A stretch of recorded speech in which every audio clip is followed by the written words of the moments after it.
Omukulembeze w'ekibiina kya National Unity Platform Robert Kyagulanyi Ssentamu era nga yeesimbyewo ku bwa president ku kaada y'ekibiina ekyo yeweze nti bw'anaakwata obuyinza bw'ati obwa Uganda gavumenti ye yakuddamu okwekenneenya ssemateeka w'eggwanga lino aleme kukyusibwakyusibwa nga buli kadde olw'ebigendererwa by'abantu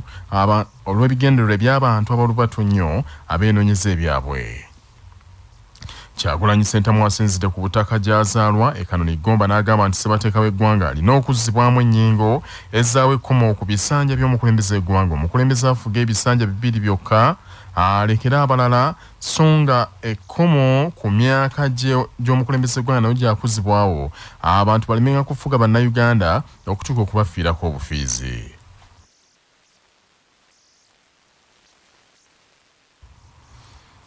Kyagulanyi Ssentamu abuulidde ab'eggomba nti ekibbattaka ekyeyongedde ennyo eggomba si ggomba yokka wabula n'okwetoola eggwanga lyonna gattako ebikolwa by'okutombola eddembe ly'obuntu omuli n'okuyiwa omusaayi gwa bannayuganda abatalina musango n'okubakubanga emigga egya buli lukedde olw'okuba balaga obuwagizi eri abo abavuganya gavumenti okugattako obwavu obukudde ejjembe obuli eggomba eddagala lyokka erisaanye kwe kumulonda bafune ku ssuubi era bafune ku bulamu obweyagaza. Nagamba nti tasobola kubeerabira naddala engeri gye kiri nti eyo gomba gyasibuka. Agumiza n'abo abaakolerera ennyo okuleeta gavumenti ya NRM buyinza. Gavumenti ya Museveni bwe yatuuka mu buyinza n'ebeerabira nti kasita anaatuuka bw'ati mu bukulembeze buli omu akufuna ku ssanyu nga mwe muli n'ab'eggomba. Bwe tunaamala okuwangula kye tusookerako mu gavumenti empya kwe kuzzaawo ekkomo ku bisanja. Kikafuuwe pulezidenti okuddamu okutufuga emyaka gino nga nange mwendi kino kye basuubiza nga ndi ku ttaka ly'aboobwe wano eggomba. Kikafuuwe okuddamu okukwata ku constitution y'eggwanga. Kikafuuwe.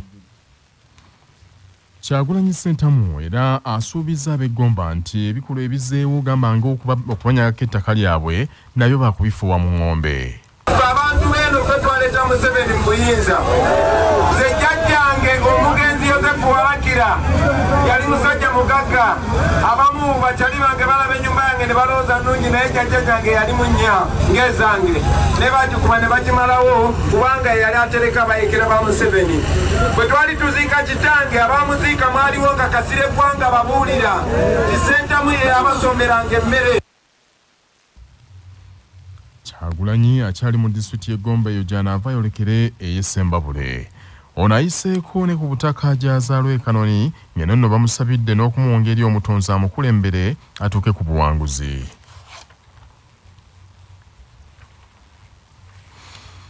Minisita ow'abavubuka ebyemizannyo n'okwewummuza mu Bwakabaka bwa Buganda Oweekitiibwa Henry Ssekabembe Kiberu akubiriza abavubuka okwekuuma ennyo obulwadde bwa mukenenya ne COVID-19 mu biseera bino eby'eggandaalo.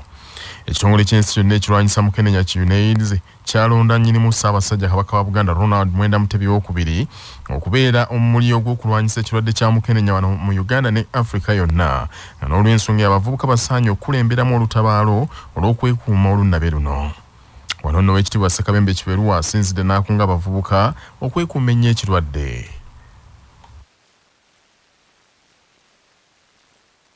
Abavubuka ekigambo kya mukenenya nga tukimanyi bulungi nga Ssaabasajja Kabaka akwataganye ne bannaffe aba UNAIDS nyongera okubajjukiza nti mukenenya wadde tulina COVID n'esiriimu akyaliyo. N'olwekyo amaanyi gammwe n'essira lyammwe liri mu kwekuuma. Mwe abatannayingira ddala lino lya kwekadanga naddala abaana abato abali mu masomero mumanye nti mwagenda kusoma mu byewale. Nammwe abafumbo mukuume empete ezo tusobole okwekuuma tuyite mu kiseera kino amaanyi gaffe mugateeke mu kwekuuma. Abalimu akawuka kano abalwadde munywerere ku ddagala mulimire ate era mulibeereko tusobole okuwangaala.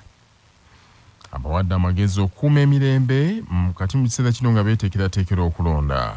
Nja kubasaba abavubuka mwewale ebitamiiza mwebale fujjo kabaka abaagala muyite mu kiseera kino nga gwe ekitonde nga omuntu gwe owangudde n'olwekyo mugwere masinzizo abaana basobodde okutuukayo Katonda tusomose ekirwadde kino ekya COVID waggulu wa byonna tuyitemu nga tuli balamu mugenda mu kulonda mbasaba ki mulonde abantu abatuuse ku ddaala erikulembera abantu kati musase kutuna bibiina byabwe nga mumanyi nti abantu abo balina obusobozi n'obuyinza okusalawo ebintu bingi ebijja okukosa eggwanga lino n'obulamu bwammwe tulikwase abaana n'abazzukulu abazzukulu nga lisaanidde era nga likyalimu eno ebyo nga biri bityo abatuuze mu bitundu ebimu bya disitulikiti y'e Wakiso beekokkodde nnyo ebbula ly'amazzi erisusse mu kitundu kyabwe so nga bali kumpi n'ekibuga Kampala nga n'amazzi gakulukuta okuva ku nnyanja Nalubaale n'emigga egyetoolodde ekibuga. Abakiise ba disitulikiti eno abatuula akakiiko akavunaanyizibwa ku by'amazzi n'okuzimba enguudo bakiguddeko abatuuze b'omuluka gw'omu Lukwanga mu ggombolola ya Wakiso mu Myuka bwe babakambuwalidde olw'okulemwa okubunyisa amazzi mu byalo by'ewaabwe. Bakulembeddwa ssentebe w'akakiiko akavunaanyizibwa ku by'amazzi agabaweebwa Baagala Ronald abakiise b'omuluka ne bassentebe b'ebyalo okubadde Ssenyogi Rogers Jarius Sanyu Mbabazi n'abalala ne balaga obutali bumativu olw'amazzi agabaweebwa obutabunyisibwa bulungi mu batuuze.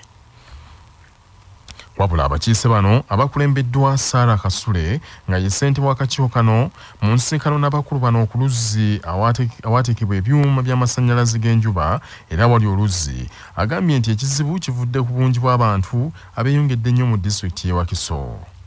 Kyekyokulabirako gye twandiyise modo y'ensonga lwaki tulwagala nnyo tuyina okululabirira tulina okulaba nti lutuukiriza ekyo ekigendererwa ekyokulaba nti sabukawunti zaffe kati ezikulaakulanye nga tezikyali kyalo naye nga mu mateeka za kyalo kubanga tuzisa sabukawunti naye nga mu reality wansi ku ground zaakulaakulana dda abantu amayumba bagazimbye kumukumu buli wamu waliwo toyireti tetukyasobola kusinziira ku ziri enzizi eza borehole okulaba nga tuwa abantu amazzi kubanga amazzi ago gaba tegakyali mayonjo ate n'ekirala tegakyamala osima borehole emu abantu baginywako abantu 5 tebamala n'okusika n'esika.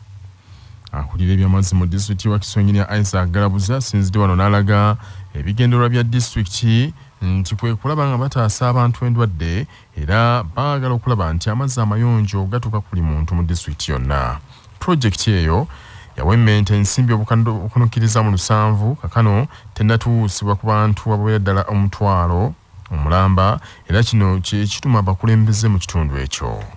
Kimenya mateeka omunoonyi w'obubudamu okwenyigira mu kunoonya akalulu nga talina butuuze bwa nsi eyo nga munnamateeka George Musibwa annyonnyola. Omunoonyi w'obubudamu yenna ng'amaze okukakasibwa nti munoonyi w'obubudamu n'aweebwa n'ekiti ekyo mu Uganda alina obuvunaanyizibwa obuteetaba mu byabufuzi bya ggwanga lino oba nga biri wansi ku mitendera gya wansi katugambe ebya local government nga LC1s oba ku mutendera ogwa waggulu nekuba ku president wa MP takkirizibwa kubyetabamu era bw'abyetabamu eyinza okuba mu nsonga ezisobola okumuggyibwako obukuumi obwo bumuweebwa ng'omunoonyi w'obubudamu. Nga abantu okwetoola ensi yonna bakyali mu keetalako okugula ebya save ebya Ssekukkulu mu kibuga ky'e Lukaya abakulembeze b'abasuubuzi mu katawuni k'e Lukaya beeraliikirivu olw'omujjuzo gw'abantu. Bakulembeddwamu ssentebe waabwe Kabaala Peter bategeezezza leediyo y'obujjajja Kavumbeeza Mikutu nti wadde embeera y'omuggalo yasannyalaza nnyo emirimu gy'abasuubuzi mu kitundu kino eky'e Lukaya nga kati bangi ku bo essuubi libali mu kiseera kino ekya Ssekukkulu. Ssentebe ono Kabaala Peter agamba nti abasuubuzi bano basaanye bajjukire nti COVID-19 akyaliwo ate ng'ono wa bulabe nnyo n'agamba nti basaanye bakulembeze ensonga ey'okukuuma obulamu bwabwe nga tebakkiriza mujjuzo mu maduuka gaabwe. Nsooka kwebaza Katonda okututuusa mu nnaku zino enkulu ate n'enkubiriza abasuubuzi bange ab'e Lukaya nti obulwadde bannange bwayitiridde olwekyo balina okuba ne masiki ku mimwa ate n'ekirala bakume ebintu byabwe obubbi buyitiridde mu Lukaya abantu bakuba ettawaaza street light bazaasa kale n'olwekyo abasuubuzi mwekuume ate nabo abava e Kampala bannange mujje ne masiki ku mimwa kubanga ffe tweraliikidde obulwadde n'olw'ensonga abasuubuzi bange mbakulisa nti mwowe bale kutuuka kumala kuzaalibwa ga Mukama Yesu Kristo ate mbasabya n'omwaka ogujja gubeere gwa mirembe. Ekibiina ekidukanya omupiira mu nsi yonna ki FIFA kifulumizza olukalala lw'abaddiifale 23 bannayuganda abaweereddwa badge za FIFA okulamula omupiira ku mutendera gw'ensi yonna mu mwaka ogujja 2021. Baddiifiri abasajja ab'omu kisaawe wakati ye Sali Mashud, Mohabi Alex, Gatako Sabira Ali Chelengat, Oloya William ne Ronald Madanda. Abavubi b'ebitambaala ye Okelo Dick, Katenya Ronald, Okelo Lee, Masembe Isa, Mulindwa Hakim, Okudura Emmanuel. Baddiifiri b'omuzannyo gwa futsal ye Nsubuga Brian Emmy, Sengendo Isaac. Baddiifiri aba beach soccer kwe kuli Kintu Ivan Baige, Mugerwa Shafiq, Senteza Muhammad ne Kawaga Bazilio Kenneth. Baddiifiri abakyala ye Nabadda Shamira ne Mulungi Diana n'abalala.